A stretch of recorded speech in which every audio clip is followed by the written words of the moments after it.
नमस्ते, मेरा नाम शुभम है और आप मुझे ब्रेन ऑफ बिहार पे देख रहे हैं। पूजिता दीदी जो हैदराबाद से चल के दिल्ली सुप्रीम कोर्ट में पहुंची थी, बहुत ही बढ़िया तरीके से अपने बातों को चीफ जस्टिस ऑफ इंडिया के सामने रख दिया था।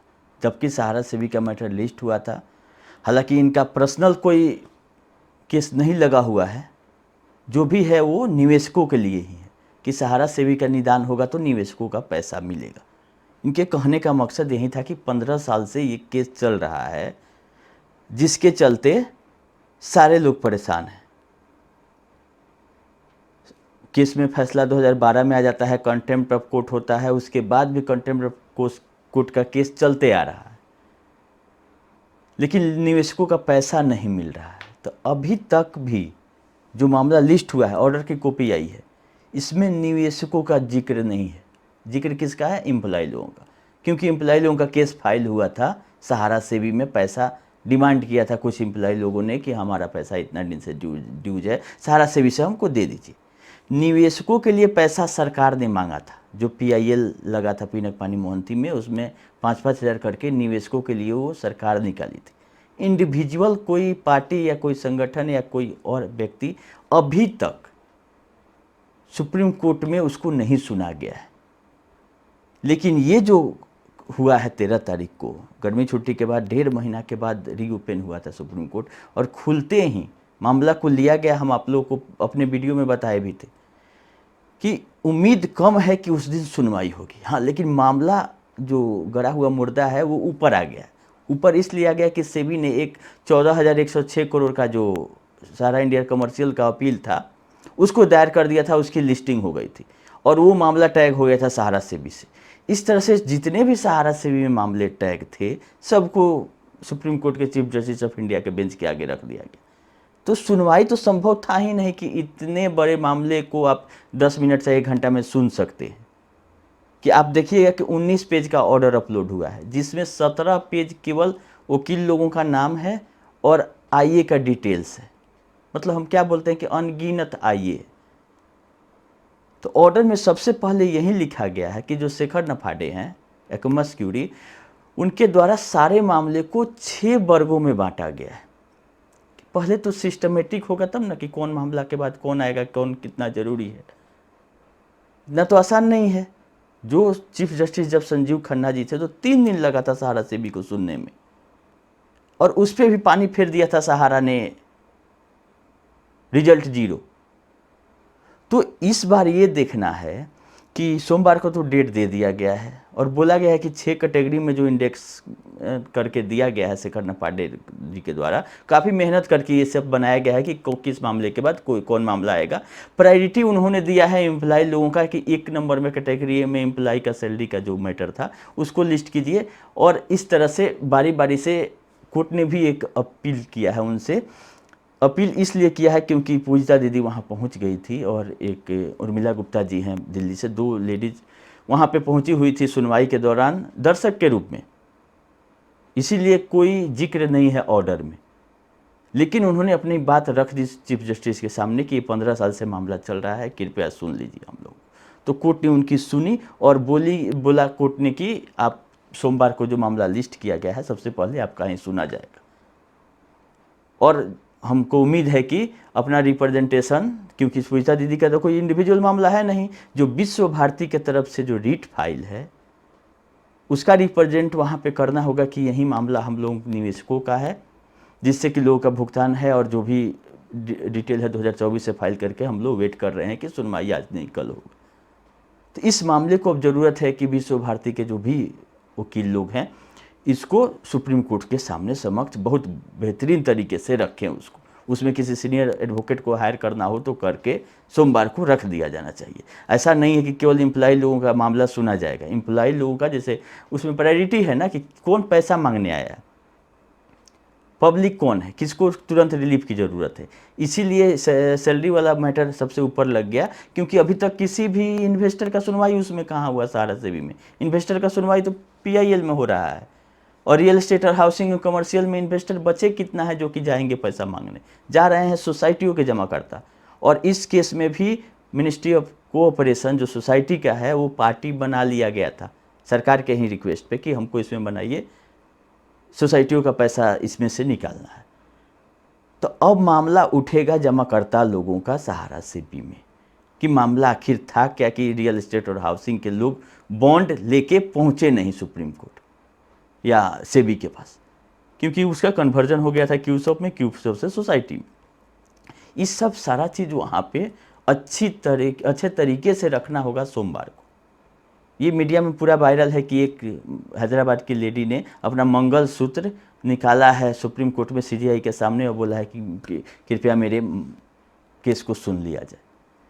तो बहुत ही सराहनीय काम इन दोनों महिलाओं ने किया है सुप्रीम कोर्ट में, और उसका यही बेनिफिट है कि तुरंत डेट मिल गया है और डेट में बोला गया है कि आपका मामला सुना जाएगा सबसे पहले। देखिए स्टाफ लोगों का जहाँ तक बात है, एक आइए उसमें या केस बोल लीजिए फाइल है, लेकिन कोर्ट ने ये बोला था कि जिस कंपनी के यहाँ पे स्टाफ है उस कंपनी का संपत्ति अगर बेच के सहारा सेबी में पैसा जमा होगा तो हम निकाल देंगे। या सहारा रिक्वेस्ट लेके आए कि हमको इतना पैसा दीजिए, ड्यूज का लिस्ट सहारा ने दिया है, 1000 करोड़ के आसपास का ड्यूज का लिस्ट दिया है कि 500 स्टाफ मेरे छोड़ दिए थे और इतने 500 स्टाफ मेरे काम कर रहे हैं, सब मिला जुला के लमसम 1000 करोड़ का डिमांड किया था। डिमांड मतलब ड्यूज लिस्ट दिया गया, तो क्या सहारा सेबी में से 1000 करोड़ देने का आदेश हो जाता है? देखिए पैसा किसी को भी मिले, मिलना चाहिए। रखा हुआ है पैसा तो क्या उसका बेनिफिट मिल रहा है, चाहे वो स्टाफ का ड्यूज है, सबका पैसा ही है, लेकिन पैसा है किसका? जमाकर्ताओं का। इसीलिए कोर्ट ने ये बोला था कि सहारा सेबी में अगर पैसा जमा होता है जिसमें आप स्टाफ हैं, उसकी प्रॉपर्टी अगर बेची गई है और सहारा सेबी में उसका पैसा है तो दीजिए, नहीं जमा है तो आपको कैसे देंगे? जो कंपनी आपको स्टाफ रखी हुई थी उसकी जिम्मेदारी आपको तनख्वाह देना, आप उससे समझिए। जिसका जो लायबिलिटी है उसी के एसेट से ना वो सेटअप होगा कि कहीं का पैसा कहीं चला जाएगा।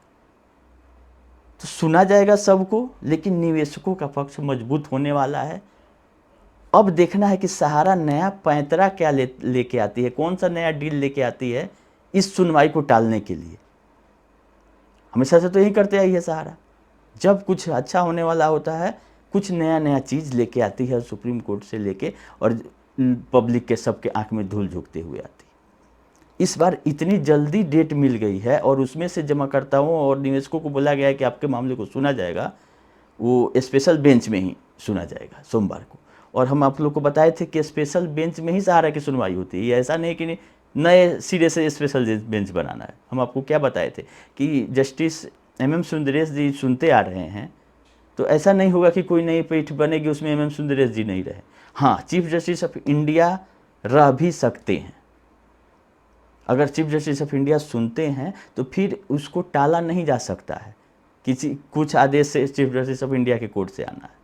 तो जो उम्मीद है हमको कि chief justice of India MM Sundaresh और और कोई जज, क्योंकि 3 जज को रहना है, तो इसी का कॉम्बिनेशन को स्पेशल बेंच बोलते हैं कि जो कि सहारा की सुनवाई के लिए हमेशा से बनती हुई आती है। जनरल कोर्ट के हेयरिंग डेट में सहारा की सुनवाई नहीं होती।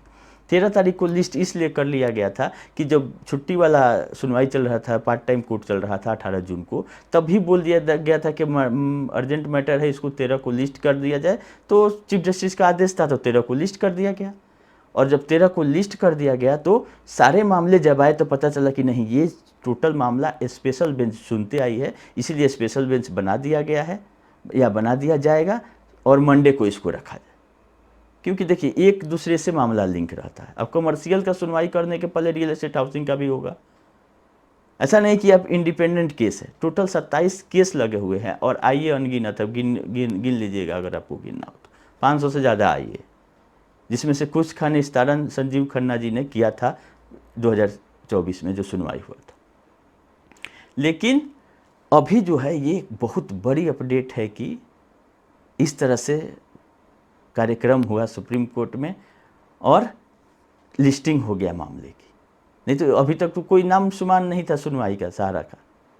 एकाएक सुनवाई होता है और उसमें निवेशकों को सुन लिया जाता है चीफ जस्टिस के तरफ से। ये बहुत बड़ी खबर है। अब बस इसी को कंटिन्यू रखना है ताकि निवेशकों का मामला ऊपर जाए, और पैसा देने के लिए कोर्ट रेडी है। कोर्ट ने कभी मना नहीं किया पैसा देने से। जब भी सरकार ने मांगा है कोर्ट ने रिलीज किया है उतना पैसा। निवेशक मांग रहे हैं, निवेशक अपना प्रॉब्लम बताएंगे। केवल सोसाइटी नहीं है, सोसाइटी के अलावा भी बहुत सारी कंपनियां हैं सारा के जहाँ कुछ नहीं हो रहा है। ईडी जांच करके लाई है, ईडी को पार्टी बना लीजिए, ईडी सारा कुछ A to Z बता देगी कोर्ट को। ईडी इसमें पार्टी नहीं, ईडी है आपका सारा इसमें PIL वाले में, तो सारा चिट्ठा तो ईडी के पास है ही कि कैसे कैसे क्या हुआ, आगे क्या होना चाहिए। तो हम ऑर्डर का इंतजार कर रहे थे। ऑर्डर में देखे कि 17 पेज में खाली यही सब आया है, मात्र 2 पेज है काम का, जिसमें बोला गया है कि 6 पार्ट में बांटा गया है सहारा के केसों का, और उसी में कैटेगरी वाइज करके एक लिस्ट दिया जाए जिसमें सुनवाई किया जाए। तो लिस्ट बनेगा, उसी में हम लोगों को अपना मामला लगवा देना कि कम से कम सोमवार को निवेशकों का मामला पहुंच जाए सुप्रीम कोर्ट में, और जवाब तलब हो सेबी से भी और सहारा से भी कि इसमें आगे क्या होगा। क्योंकि इतना बड़ा मामला अभी तक नहीं आया है कोर्ट में। कोर्ट तो अभी 24,000 करोड़ 14,000 करोड़ के पीछे घूम रही है। कोर्ट को तो यही बताना है कि तो लमसम 1 लाख करोड़ से ज़्यादा का सोसाइटियों में कंप्लीट क्लेम गया है, और 10,000 करोड़ रुपया लेके बांटा जा रहा है, वो भी समय काटा जा रहा है, बांटा नहीं जा रहा है। तो कोर्ट तो समझ रही है कि बहुत अच्छा से लोगों को का निदान हो रहा है, लेकिन कितने परसेंट? 100 में 5% निदान हुआ, 95% लोग अभी वेट कर रहे हैं अपने पैसा का, और पैसा भी पड़ा हुआ है।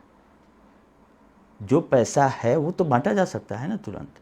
जो संपत्ति आसानी से बिक सकती है उसको बेचा जा सकता है। हाँ, सहारा अरंगा नहीं लगाए तब, नहीं तो उसका वर्सोवा हो जाएगा आपका 80,000 करोड़ का, और MBV वैल्यू हो जाएगी 5 लाख करोड़ की। ऐसे नहीं, जो रियल वैल्यू है वो। हमको और किसी चीज़ का मंडे को डर, हमको डर इसी बात का है कि सहारा कोई नया डील लेके नहीं आ जाए कि सबको साइड कीजिए, ये वाला डील देखिए। क्योंकि वर्सोवा आपका ओबराई रियलिटी आया, अडानी आया, अब अंबानी, चाहे कोई भी नया कुछ लेके आएगी ज़रूर। क्योंकि CGI तक निवेशक पहुँचे हैं, तो कहीं ना कहीं वहाँ भी खलबली मचा होगा कि अगला हम लोग का पैतरा क्या किया जाए। बड़े बड़े वकील हैं, कुछ ना कुछ दिमाग लगाएंगे। अगर इन लोगों के दिमाग से अगर बच जाता है, तब कहीं ना कहीं सुनवाई होगा और उस पर कुछ आदेश आएगा सकारात्मक। चलिए, अच्छा है, जो भी हुआ अच्छा हुआ। हम आप लोग को बताए थे कि सुनवाई हो नहीं हो, जो केस दबा हुआ था वो ओपन हो जाए, यही बहुत बड़ी बात है। वो हो गई है, और उसके लिए टोटल श्रेय जाता है हमारी पूजिता दीदी का, और किसी का नहीं, जो कि मतलब हिम्मत दिखाते हुए CGI के सामने अपना बात रख दिया। बहुत ही सराहनीय कदम। चलिए, फिर जैसा अपडेट रहेगा हम आपको बताएंगे अगले वीडियो में। अभी लिस्टिंग हो जाने दीजिए, कौन कौन सा मामला लिस्ट होता है हम आप लोगों को सेपरेट आप बताएंगे। अभी के लिए इतना ही, धन्यवाद।